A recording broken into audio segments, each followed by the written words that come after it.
selamat pagi pemirsa. Dan pemirsa apa kabar? Dan tentunya dimanapun Anda berada, berjumpa kembali dalam program TVR 09 bersama saya Rin Reski dan juga rekan saya. Saya Nazia Sudirja, dalam 30 menit ke depan kami akan sajikan kepada Anda sejumlah berita nasional, khususnya dari sudut pandang DPR RI sebagai referensi Anda dalam memahami dinamika politik, hukum, ekonomi, sosial, dan budaya di Indonesia. Dan inilah pemirsa TVR 09 selengkapnya.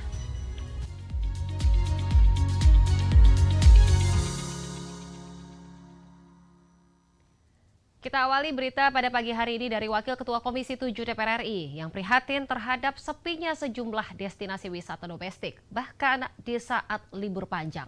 Sebab banyak masyarakat yang kini lebih tertarik berwisata ke negara tetangga seperti Singapura. Komisi 7 DPR RI menyoroti rendahnya minat masyarakat Indonesia untuk berwisata di dalam negeri, meskipun pemerintah telah menggelontorkan anggaran besar untuk sektor pariwisata. Mahalnya biaya tiket pesawat dan akomodasi dinilai menjadi penyebab utama masyarakat lebih memilih liburan ke luar negeri. Wakil Ketua Komisi 7 DPR RI Evita Nursanti prihatin terhadap sepinya sejumlah destinasi wisata domestik bahkan di saat libur panjang. Menurutnya, banyak masyarakat kini lebih tertarik berwisata ke negara tetangga seperti Singapura karena dianggap lebih murah dan promosinya jauh lebih menarik. Evita mendorong pemerintah dapat meniru promosi destinasi luar negeri yang gencar melalui media sosial. Kenapa kok wisata ke luar negeri bisa lebih murah dari wisata ke Bali? Nah ini yang mesti dipikirkan. Kita tahulah kita nggak usah ini tiket mahal, kan begitu ya kan. Hotel kalau udah peak season di Bali itu tinggi, ya kan nggak affordable lagi bagi masyarakat untuk bisa berwisata ke Bali. Nah ini menjadi concern nasional harusnya dalam hal ini. Ini kenapa ini? Di dalam libur panjang, di dalam ini kok kita nggak penuh nih. Tidak hanya Bali lagi, yang lain-lain juga banyak yang mengatakan seperti itu. Kalau bagi saya melihatnya ada something wrong nih di dalam hal ini.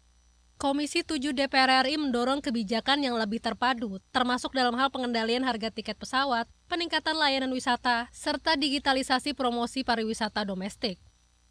Dari Jawa Barat, Dwi Utomo, TVR Parlemen melaporkan. Anggota Badan Aspirasi Masyarakat DPR RI Muhammad Haris menyebut terdapat 350 lebih siswa menengah pertama di Buleleng, Bali tidak bisa membaca. Faktor kesehatan mental menjadi penyebab utama para siswa belum bisa membaca. DPR RI melalui Badan Aspirasi Masyarakat mendorong pemerintah pusat dan daerah untuk menyediakan sekolah kebutuhan khusus untuk anak-anak yang mengalami masalah kesehatan mental di wilayah Buleleng, Provinsi Bali. Anggota BAM DPR RI Muhammad Haris menyebut terdapat 350 lebih siswa menengah pertama di Buleleng, Bali tidak bisa membaca. Faktor kesehatan mental menjadi penyebab utama para siswa belum bisa membaca. Haris mendorong penyediaan sekolah luar biasa untuk anak-anak berkebutuhan khusus di Buleleng dalam upaya meningkatkan kemampuan membaca para siswa tersebut. Jangan-jangan ini fenomena nasional ya. Oleh karena itu barangkali perlu dilihat dan ditangani khusus. Karena sekolah inklusi itu kan menggabungkan anak-anak yang normal dengan yang kurang normal. Jadi ini menjadi temuan yang menarik bagi kita di DPR. Perlu barangkali menelisik lebih jauh. Kalau ini terjadi tempat lain juga, makanya perlu kelas-kelas khusus atau sekolah-sekolah khusus yang secara fisik itu sehat, tapi secara mental ternyata tidak sehat. Tadi yang anak-anak yang disampaikan tadi kan secara fisik relatif sehat ya. Nah, tentu ini temuan yang menarik dan karena kita ini menjadikan pendidikan sebagai hal yang sangat penting, perlu untuk dilihat lebih jauh dan ditangani secara serius, ditindaklanjuti secara serius fenomena ini. Muhammad Haris juga mengatakan temuan BAM DPR RI akan diteruskan ke Ketua DPR RI supaya dibahas oleh komisi terkait pendidikan. Sehingga masalah ratusan siswa yang belum bisa baca di wilayah Bali dapat segera diatasi dengan maksimal. Dari Provinsi Bali, Gunarso, TVR Parlemen melaporkan. Pemirsa, menjelang perayaan Hari Raya Idul Adha, permintaan pangan di masyarakat khususnya hewan ternak kian melonjak. Pemerintah perlu memastikan ketersediaan stok hewan ternak yang sehat. Kami hadirkan informasi selengkapnya sesaat lagi, tetaplah di TVR 09.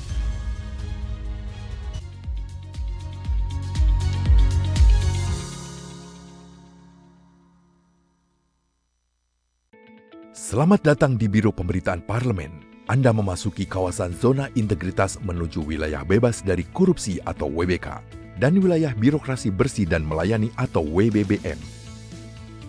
Biro Pemberitaan Parlemen berkomitmen penuh untuk mewujudkan wilayah bebas korupsi dan wilayah birokrasi bersih dan melayani. Komitmen kami, pejabat dan jajaran memiliki komitmen tinggi untuk mewujudkan WBK dan WBBM melalui reformasi birokrasi, khususnya dalam hal pencegahan korupsi dan peningkatan kualitas pelayanan publik. Kedua, bebas dari korupsi dengan terwujudnya wilayah bebas korupsi atau WBK, yang artinya bebas dari KKN, gratifikasi dan dari segala bentuk pungutan liar atau pungli.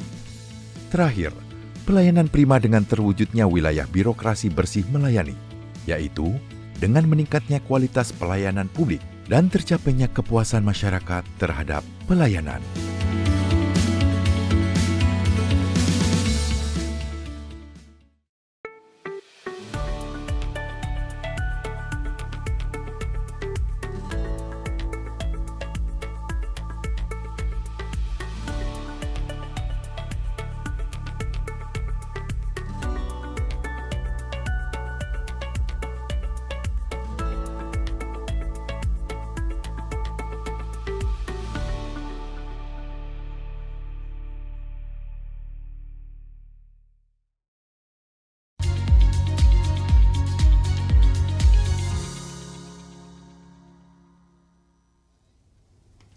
Anda kembali menyaksikan TVR 09. Wakil Ketua Komisi 4 DPR RI yaitu Ahmad Yohan mengatakan dalam upaya mencukupi kebutuhan hewan kurban, ketersediaan ternak dan juga distribusinya perlu dipantau secara ketat. Menjelang perayaan Hari Raya Idul Adha, permintaan pangan di masyarakat khususnya hewan ternak kian melonjak. Pemerintah perlu memastikan ketersediaan stok hewan ternak yang sehat, bebas dari penyakit, dan dapat memenuhi kebutuhan nasional. Wakil Ketua Komisi 4 DPR RI Ahmad Yohan mengatakan, dalam upaya mencukupi kebutuhan hewan kurban, ketersediaan ternak dan distribusinya perlu dipantau ketat. Kita berharap bahwa kita bisa menyediakan hewan kurban yang layak, yang sehat, yang bergizi untuk kebutuhan hari raya dan untuk kebutuhan masyarakat lainnya. Dan tadi diskusinya panjang sekali karena kita melihat masih banyak persoalan, yaitu antara lain karena ini mau lebaran sehingga mobilisasi hewan kurban dari kabupaten satu kabupaten yang lain, provinsi satu provinsi yang lain, yang kita khawatirkan ini kalau tidak hati-hati di karantina, memastikan ini sapi yang beredar ini adalah sudah divaksinasi, dijamin kesehatannya, bisa memunculkan penyakit PMK dan lain sebagainya. Anggota Komisi 4 DPR RI Irham Jafar menambahkan, regulasi karantina hewan kurban perlu dipangkas, sehingga hewan ternak tidak terlalu lama berada di tempat yang potensial sebabkan penyebaran virus PMK. Karantina ini kan regulasinya itu agak sedikit ribet kayak gitu. Jadi bisa membuat ternak yang akan keluar ini terdampar, artinya belum bisa berangkat karena ada hal-hal izin yang belum diselesaikan. Nah ini mau kita pangkas supaya kalau tadi itu di hilirnya izinnya itu sekarang mulai dari hulunya. Dari Purwakarta, Divo Rahman, TVR Parlemen melaporkan. Anggota Komisi 5 DPR RI mengatakan tren modifikasi kendaraan yang marak di Indonesia merupakan bagian dari kreativitas dan juga inovasi anak bangsa yang layak untuk diapresiasi. 5 DPR RI Daniel Mutakin Syafiuddin menyampaikan pentingnya pemerintah memberikan ruang dan dukungan bagi para modifikator kendaraan lokal dalam proses uji kelayakan kendaraan bermotor. Menurut Daniel, tren modifikasi kendaraan yang marak di Indonesia merupakan bagian dari kreativitas dan inovasi anak bangsa yang layak untuk diapresiasi. Ia menyoroti bahwa selama ini para modifikator lokal seringkali terkendala regulasi, meskipun banyak karya mereka telah diakui secara internasional. Untuk itu, ia berharap kendaraan hasil modifikasi seharusnya bisa mendapatkan jaminan kelayakan jalan melalui Balai Uji Kendaraan, agar bisa digunakan tanpa menimbulkan masalah hukum atau keselamatan. Di Indonesia itu kan sekarang lagi marak ya, modifikasi-modifikasi karya anak bangsa, baik motor maupun mobil, dan itu juga perlu apresiasi dari pemerintah. Kita mengapresiasi, kita bangga dengan adanya tempat ini, uji kelayakan kendaraan ini, tapi juga jangan hanya diutamakan kepada brand-brand besar. Kita juga harus memperhatikan bagaimana para modifikator-modifikator lokal yang memang kualitasnya juga tidak kalah dengan modifikator luar itu juga kan harus diberikan jaminan bahwa ketika mereka berkreasi juga bahwa kendaraannya ini bisa dipergunakan di jalan gitu kan. Nah makanya tadi saya sampaikan pada saat rapat tadi agar Daniel juga mengapresiasi capaian fasilitas uji kendaraan yang kini telah mampu mengakomodasi hingga 16 jenis pengujian kendaraan. Ia optimis fasilitas ini akan berdampak positif terhadap PNBP. Dari Bekasi, Jawa Barat, Divo Rahman, TVR Parlemen melaporkan. Ketua Badan Aspirasi Masyarakat DPR RI, meski berdampak pada devisa nasional, namun aspek perlindungan pekerja migran Indonesia tidak bisa dikorbankan demi kepentingan ekonomi semata.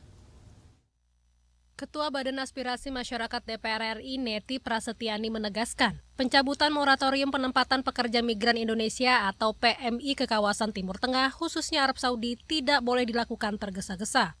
Neti mengakui moratorium berdampak pada devisa nasional, mengingat sektor PMI menjadi penyumbang devisa terbesar kedua setelah migas. Namun ia mengingatkan bahwa aspek perlindungan PMI tidak bisa dikorbankan demi kepentingan ekonomi semata. Penolakan itu harus dibarengi dengan sejumlah langkah pelindungan yang optimal ya. Yang pertama tentu saja lakukanlah evaluasi dari hulu ke hilir seperti apa penempatan dan pelindungan pekerja migran Indonesia ke kawasan Timur Tengah khususnya ke Saudi Arabia ya. Yang kedua, lakukan upaya perbaikan tata kelola, bagaimana pembekalan mereka sebelum pemberangkatan sampai kemudian pembinaan mereka di tempat mereka bekerja ya. Tadi juga menjadi salah satu catatan bagi kita semua untuk bisa melakukan pembinaan terhadap pekerja migran di daerah atau di negara tempat bekerja.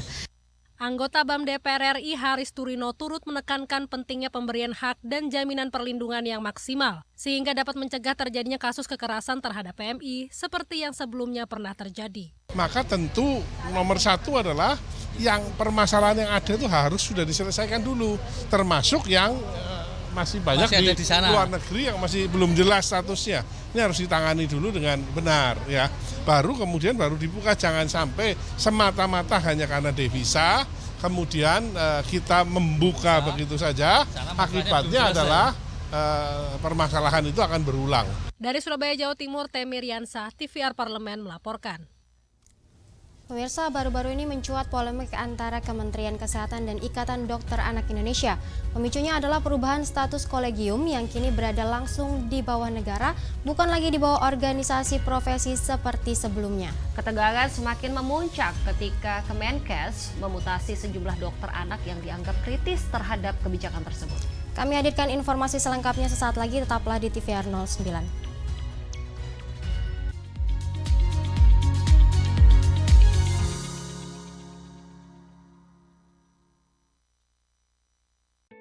Selamat datang di Biro Pemberitaan Parlemen. Anda memasuki kawasan zona integritas menuju wilayah bebas dari korupsi atau WBK dan wilayah birokrasi bersih dan melayani atau WBBM.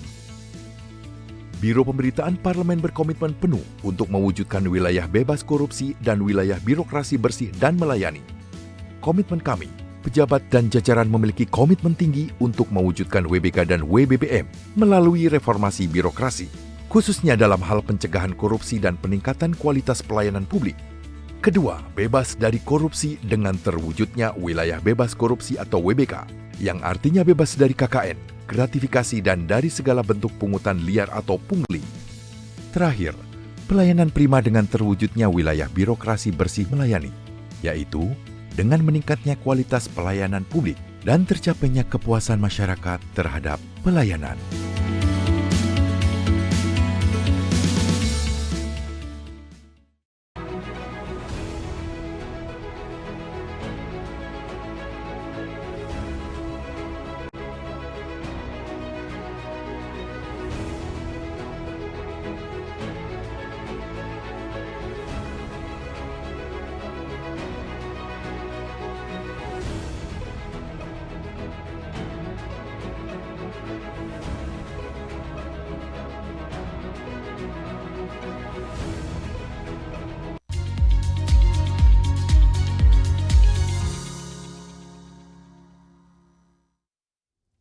Terima kasih Anda masih menyaksikan TVR 09.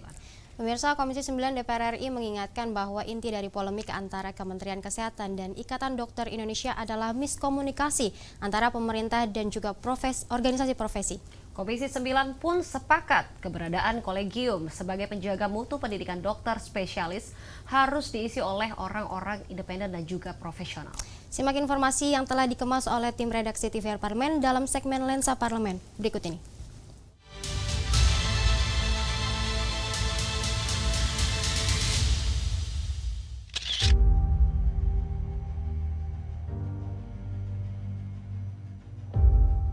Di tengah upaya besar mereformasi sistem kesehatan nasional, muncul gesekan antara dua pilar penting dalam dunia kedokteran anak Indonesia, Kementerian Kesehatan dan Ikatan Dokter Anak Indonesia.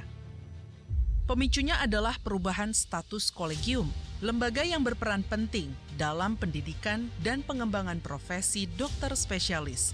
Sejak pengesahan Undang-Undang Kesehatan yang baru, kini berada langsung di bawah negara, bukan lagi di bawah organisasi profesi seperti sebelumnya.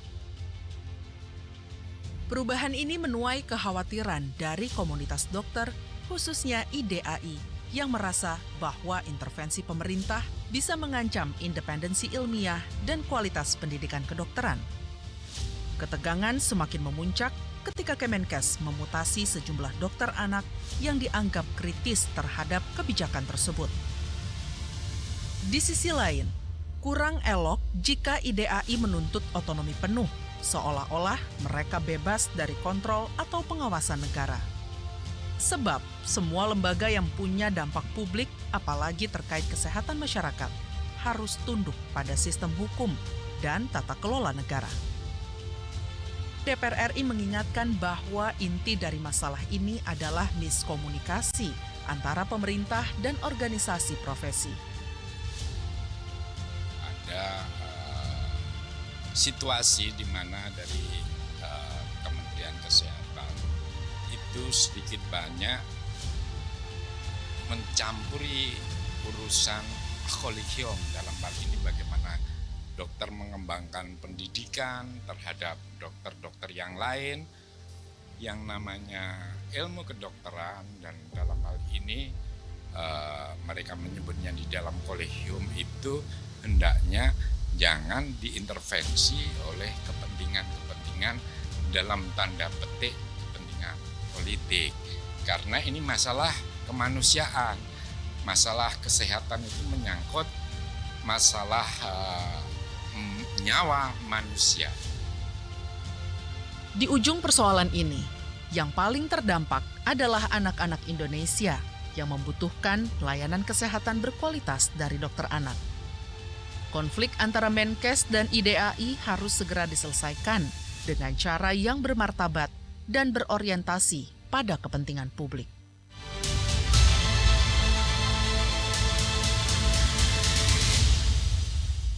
Kalau kita berkunjung ke salah satu benua, yaitu benua Eropa, pemirsa, tentunya benua Eropa memiliki banyak bangunan ikonik dengan segala pesona dan juga keanggunannya masing-masing yang tentunya tidak tertandingi. Salah satu bangunan ikonik tersebut, pemirsa, yaitu Katedral Notre Dame de Strasbourg. Dan lalu seperti apa kemegahan Katedral Notre Dame de Strasbourg? Jangan kemana-mana, tetaplah bersama kami di TVR 09.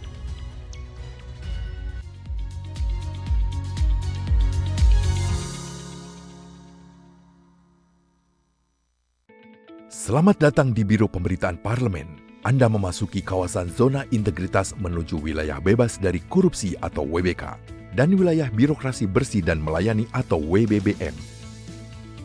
Biro Pemberitaan Parlemen berkomitmen penuh untuk mewujudkan wilayah bebas korupsi dan wilayah birokrasi bersih dan melayani. Komitmen kami, pejabat dan jajaran memiliki komitmen tinggi untuk mewujudkan WBK dan WBBM melalui reformasi birokrasi, khususnya dalam hal pencegahan korupsi dan peningkatan kualitas pelayanan publik.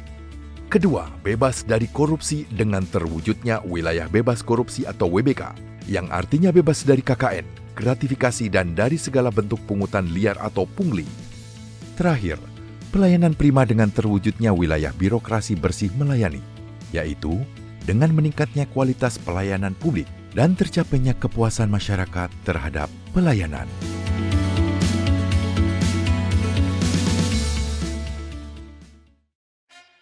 Yuk kita kenalan dengan anggota DPR RI periode tahun ini. Dari depan kursi, di balik kursi, gini, di balik kursi. Aku ingin menjadi sesuatu yang mungkin bisa kau rindu. Acap kahiji, rukun sakabehna, gitulah pokoknya mah. Semakin penasaran kan bagaimana kiprah karir politiknya? Hanya di TVR Parlemen.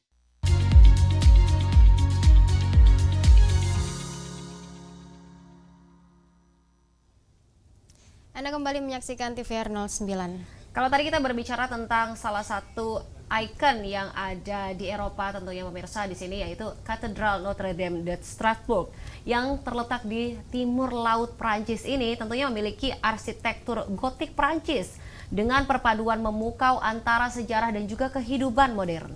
Katedral yang sudah diakui sebagai warisan dunia oleh UNESCO ini tidak hanya menjadi tempat ibadah, namun juga menjadi pusat budaya. Tanpa berlama-lama, mari kita saksikan tayangan mengagumi kemegahan Katedral Notre Dame de Strasbourg pada segmen Intips, Informasi dan Tips.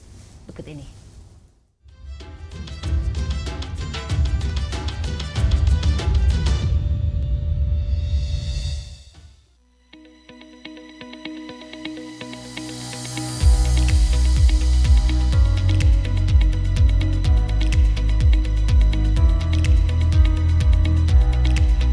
Pemirsa, di benua Eropa yang kaya akan sejarah dan budaya, kita dapat menemukan berbagai bangunan ikonik yang membawa pesona dan keanggunan tak terbandingkan. Termasuk di Prancis, tanah yang dihiasi dengan keindahan, keberagaman budaya, dan sejarah yang tajam. Prancis menjadi tuan rumah bagi beberapa landmark paling ikonik di dunia. Mulai dari kemegahan Eiffel Tower yang menghiasi langit Paris dengan romantismenya, hingga kemegahan Katedral Notre Dame di Strasbourg yang mencapai langit-langit kota Strasbourg, Alsace, Prancis. Mungkin banyak dari kita yang belum familiar dengan kota Strasbourg. Kota indah ini terletak di timur laut Prancis, merupakan perpaduan memukau antara sejarah dan kehidupan modern. Kita bisa menemukan jalan-jalan berbatu, kanal-kanal yang mempesona, dan arsitektur yang menggoda, termasuk ikon kota ini, Katedral Notre Dame de Strasbourg. Sekarang, mari kita jelajahi kemegahan Katedral Notre Dame de Strasbourg yang seolah mengajak kita untuk merenung dan mengejar masa lalu yang kaya dan menyelami pesona yang tak tergoyahkan dari negeri ini.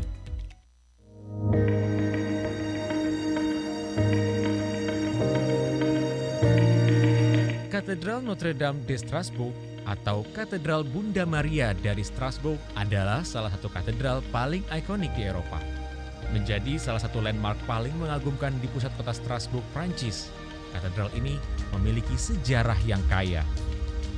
Sejarah Katedral Notre Dame de Strasbourg dimulai pada abad keempat ketika bangunan gereja pertama didirikan di situs ini. Namun, bangunan ini telah mengalami beberapa kali perubahan besar selama berabad-abad. Katedral yang kita kenal sekarang dimulai pada abad ke-12 ketika pembangunan katedral gotik dimulai. Ada menara utara Katedral Notre Dame de Strasbourg yang pernah menjadi menara tertinggi di dunia pada abad ke-15 dengan ketinggian sekitar 142 meter. Salah satu keunikan katedral ini adalah vitril rosas atau jendela mawar yang spektakuler. Menggambarkan kisah Alkitab dengan keindahan yang memukau, vitril ini memiliki diameter sekitar 13 meter dan merupakan salah satu yang terbesar di Eropa. Katedral ini juga memiliki jam astronomi yang mengesankan yang menampilkan gerakan matahari, bulan, dan planet-planet dalam waktu nyata. Katedral Notre Dame de Strasbourg memiliki pengaruh besar terhadap arsitektur gotik selama abad pertengahan. Banyak elemen arsitektural dan desain yang kemudian diterapkan di katedral-katedral lain di Eropa. Karena arsitektur gotiknya yang luar biasa, pada tahun 1988, Katedral Notre Dame de Strasbourg diakui sebagai warisan dunia UNESCO. Sejak itu, katedral ini bukan hanya menjadi tempat ibadah, tetapi juga menjadi pusat budaya dengan konser musik, pameran seni, dan acara-acara budaya lainnya yang terus berlangsung di dalamnya. Berkunjung ke kota Strasbourg tentu akan menjadi perjalanan yang tak terlupakan, karena Strasbourg adalah satu permata tersembunyi Eropa yang menawarkan pengalaman tak terlupakan bagi setiap wisatawan yang mencari keindahan, warisan, dan pesona yang tak tertandingi.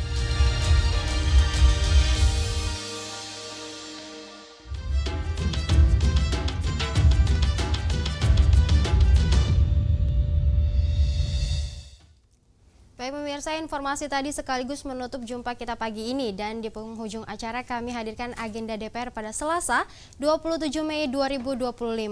Tentunya pada pukul 9.30 akan ada rapat paripurna DPR RI ke-19 masa persidangan ketiga tahun sidang 2024-2025 dengan agenda pidato Ketua DPR RI pada penutupan masa sidang 3 tahun sidang 2024-2025. Dan sejumlah agenda serta program DPR RI lainnya masih dapat Anda saksikan secara langsung di TVR Parlemen melalui kanal utama, kanal komisi, dan juga kanal alat kelengkapan dewan lainnya yang dapat Anda akses di tvrparlemen.dpr.go.id. Dan pemirsa, demikian TVR 09 edisi pagi ini. Segenap kru TVR Parlemen yang bertugas mengucapkan terima kasih telah menyaksikan TVR 09. Saya Rina Reski dan juga rekan saya, Nazia Sudirja. Sampai jumpa di TVR 09 selanjutnya. TVR Parlemen, referensi Indonesia.